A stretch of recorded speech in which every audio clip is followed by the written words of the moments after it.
Amazing. Rachel, welcome to Spark TV. I'm so excited to have you here. Thanks for having me. How are you going today? Huh? Oh my gosh, so good. I was just commiserating that my to-do list was already too long as we start off the year, but things are good. I feel like everyone's got a good energy about 2025. How are you feeling? I'm good. I'm really excited for 2025 as well. Tribal will be launching, will be live this year. So that is a very exciting kind of milestone for me to be reaching. Very busy in the lead up to it, but it's an exciting busy because I'm so passionate about it.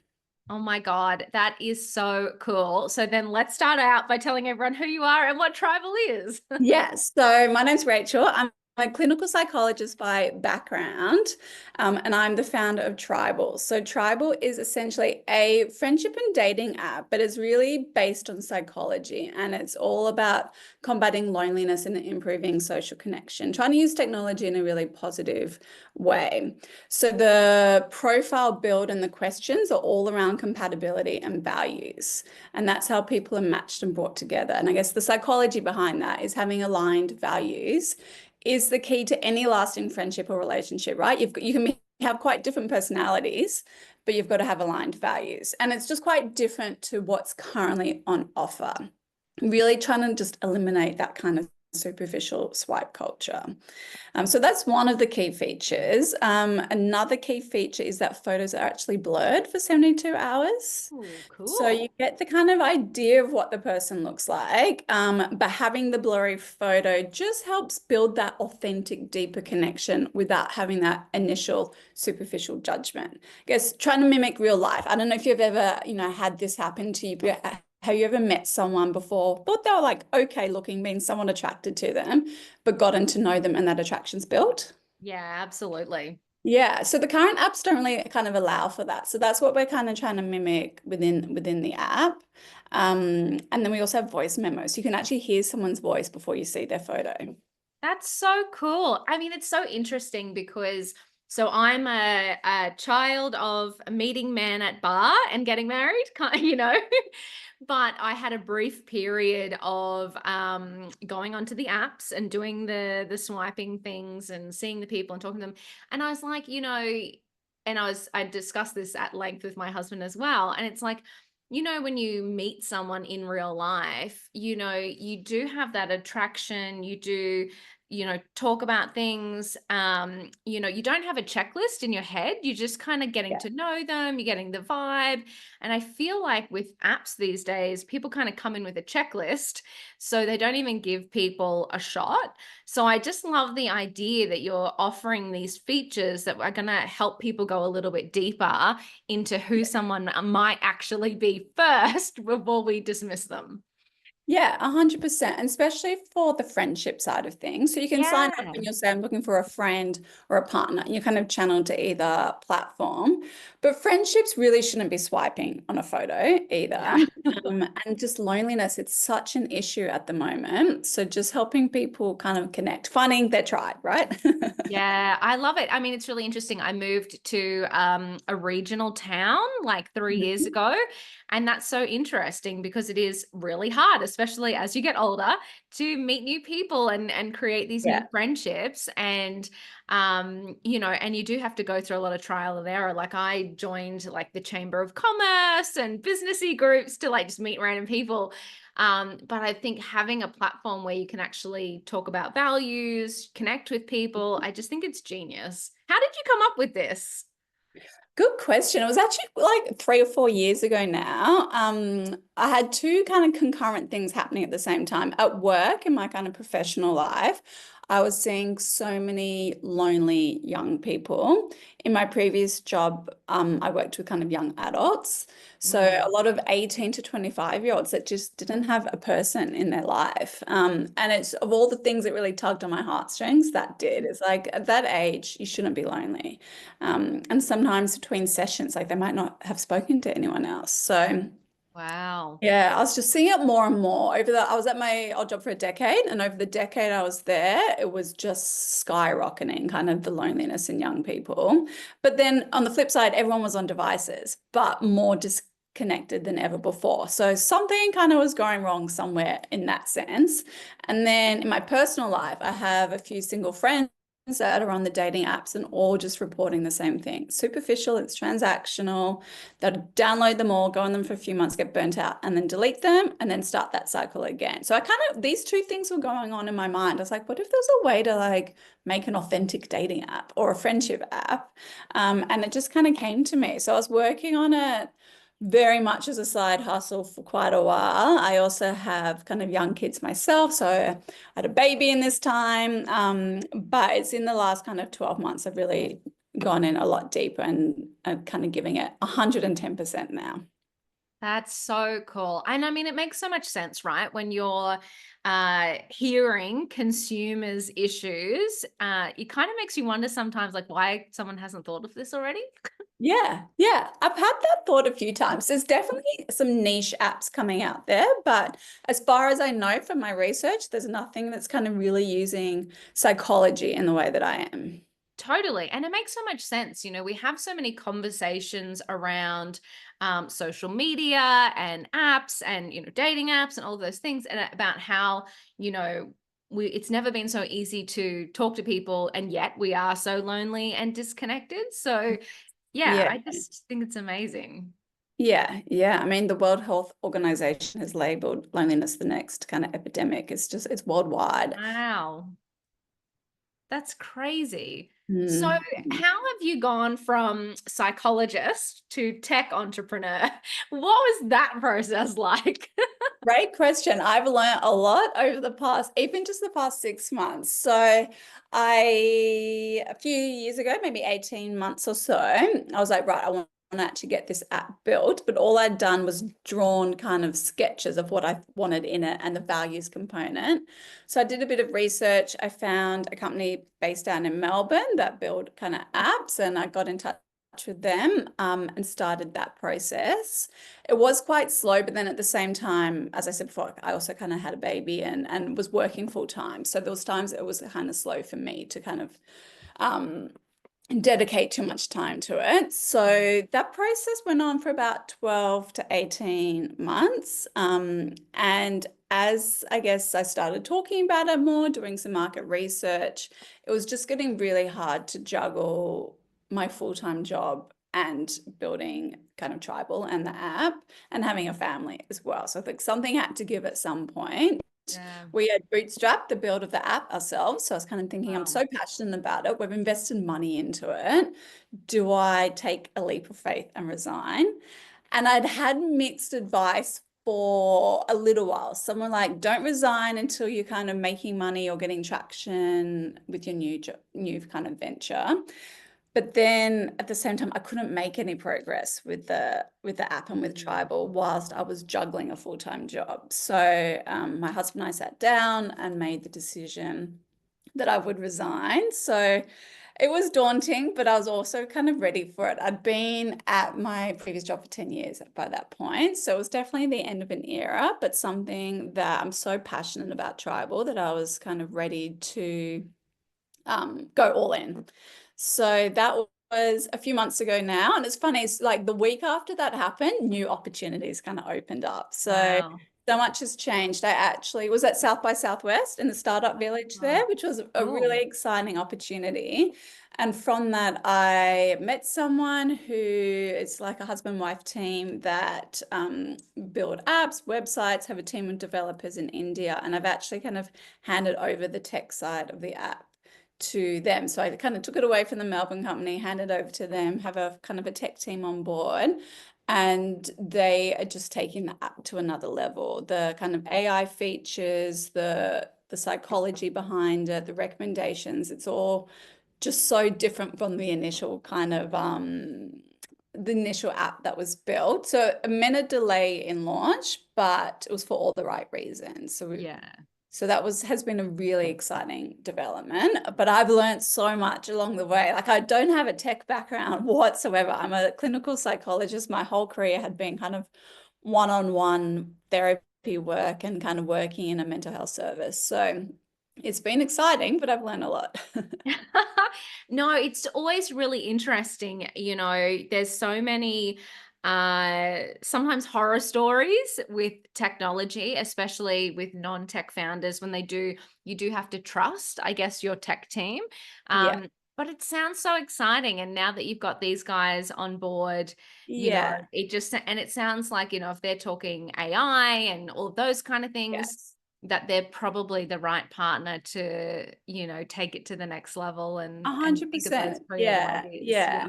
When I showed my husband the first kind of screenshots and draft of some stuff they had done, he kind of summed it up perfectly. He was like, the previous guys were good, but like these guys have really managed to take your idea and execute it in such an amazing way. And I think that's just kind of sums it up. We're a good team. So I'm really happy with what's been produced and built so far. And fingers crossed, we're looking at a February launch. Oh my God, that is so exciting. You'll have to keep us up to date so we can share it with everybody. Definitely. That would be so cool. No, that's just so exciting. And I love how you said, the minute you resigned, opportunities came up. Yeah, yeah.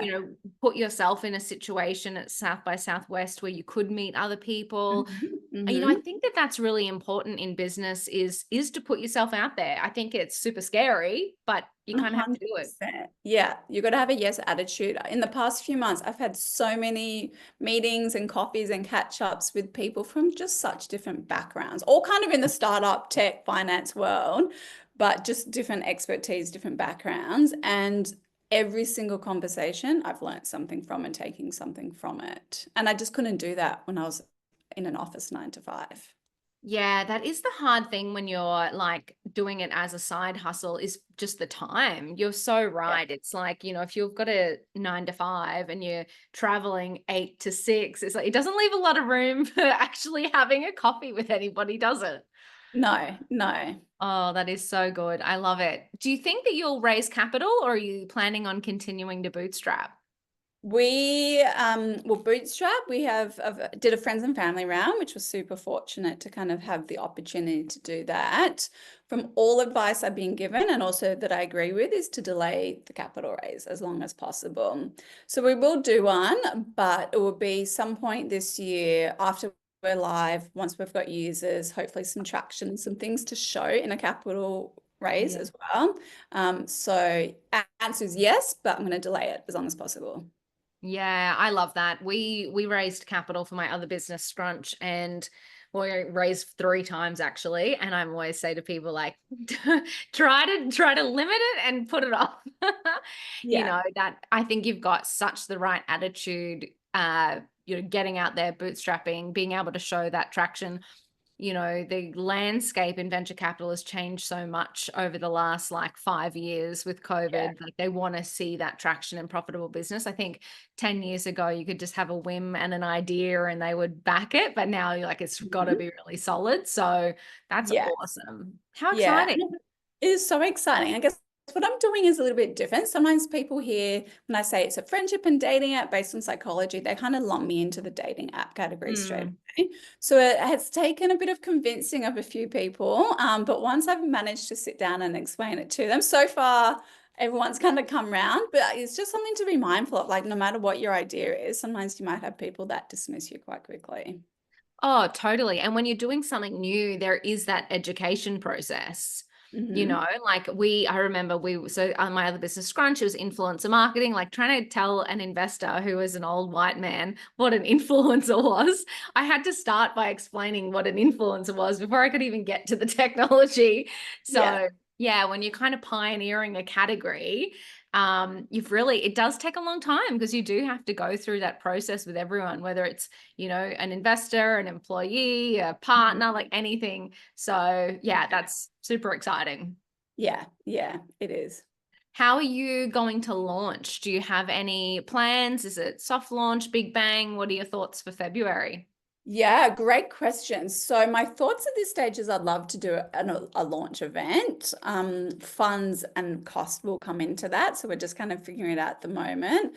There's a really great social media team on board, and I've got a PR agent as well. So I guess a large part of Tribal and an app being successful is users. We need users. If you log on and there's not many people on it, it's not going to be very enticing. So really doing building awareness now. And that started kind of last year, building a social media following, just getting the name out there. So that will continue for the next kind of month or so. And then closer to launch, we'll consider really kind of upping that and thinking, do we have funds to have an event or some more kind of bigger launch? That's so cool and so smart building a community early, right? Like being able to have a community to launch to is so important these days. Yes, yes, it is. That's kind of going to be the thing that makes your business survive or not. Yeah, totally. Totally. I think like it's really interesting. It doesn't matter what industry you're in, what business you have, you've got to have customers, you've got to have Yeah, users, you've got to have people that care about your mission. So, yeah, yeah.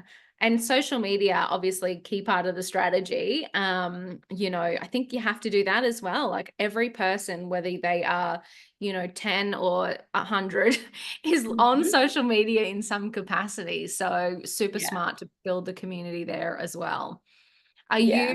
you doing much around you as the personal brand and anything kind of for you, or are you putting it all behind the brand? What's your strategy there? Actually, a mixture of both. So some is just pure kind of branding, stuff around dating, friendship, loneliness, kind of covering the key topics. And now, as we're getting closer to launch, it's kind of all turning to me a little bit more about kind of why tribal, what is loneliness, what are values, and putting like a face to the brand as well. So a mixture. Awesome. How do you feel about that? How are you feeling about putting yourself out there? I was super nervous at first, because I'm just not used to that. And it takes a bit of practice. I actually did my first live TV news, um, Wow, cool. yesterday of all times on two pretty big news channels, and it was pretty nerve-wracking. And of course, you watch yourself and you're cringing and you're like, oh, I could have answered that so much better. But it's just about practice, and I can recognize that. I think what I produced and when I watched it back, I was happy with it. I don't think I did terribly, but I know I could have done better. So it really is just about practice and repeated exposure. If that kind of answers your question. That was a very Oh, long-winded totally. No, answer, no, but no. I no, it was so good because it's so true, right? I yeah, think, I mean, it's funny, even after you do practice heaps, I think it's, sometimes you just have those days where you're feeling a bit blur yeah, about yourself and yeah, and oh my yeah, God, watching yourself, like, do you know, I never watch these podcasts back. I'm like, I don't want to, whatever happens on the recording happens on the yes. recording. Yeah, I did a radio interview around Christmas time with kind of loneliness, and I tried to listen to it back just to like for my own feedback and to learn how did that go, and just listen to it. I was like, oh gosh, I'm dying a little bit inside as I listen to this. I know. I always think that. I'm always like, I should listen, I should watch, I should improve. But I think that you kind of just once you do it again and again, you pick up your own improvements. You kind of know what you Yeah, could do better. So yeah, yeah, I'm never watching these again yeah. anyway. I think that's such a good point. I think if you take that moment to reflect and be like, how did that go? What Yeah. do I need to practice for next time? That's such a key Yeah. part. I think for me, I go in with like, say 10 points I want to make, but I might only make like 4 or 5 of them. Think, okay, how do I get more succinct at kind of getting the message across in a shorter time frame? Yeah, that's so good. I mean, this is such a good lesson just for anything. I was just thinking about when I was capital raising. I had no idea how to do it. Like literally the first time I sat in front of someone, I was like, oh my God, what are these questions that they're asking me? And then I was like, oh, every person asked the exact same questions. So, yeah, wrote a list, wrote all the answers Yeah, out, kind of learned them, and then could start like being really confident and saying the right words. yeah, So yeah, to your point, like having those talking points so that, when somebody does ask a particular question, like you've got the stuff in your mind to make it a little bit yeah, easier on yourself. yeah. And practice saying it aloud. So it's not the first time Mm. you're saying it when you're in a room with someone. Really important. Yeah, that is so good. It feels weird doing it, but it's such a good idea. Yeah. Oh, well, this is so exciting, and I'm so glad you've come on to share your story with us. I always love to wrap up these podcasts with one last piece of advice. So, reflecting on your time in business, what would be a piece of advice that you would give to another woman on her business journey? My piece of advice, something that I've found really helpful in the past few months since I've kind of jumped all in, and that is just having kind of that yes attitude and saying yes to every meeting, every opportunity, every catch up. Even in the back of your mind, if you're like, I'm not sure how relevant that's going to be to me, just say yes, because you never know what you'll learn, the connections you make, the people that will remember you. So I think kind of spread your wings kind of as far as you can, and just that yes attitude. You are absolutely incredible. Rachel, thank you so much for coming on the Spark podcast. I can't wait for the launch and I can't wait to have you back on to hear how it's all going as well. Awesome. Me too. I can't wait to come back and give you an update.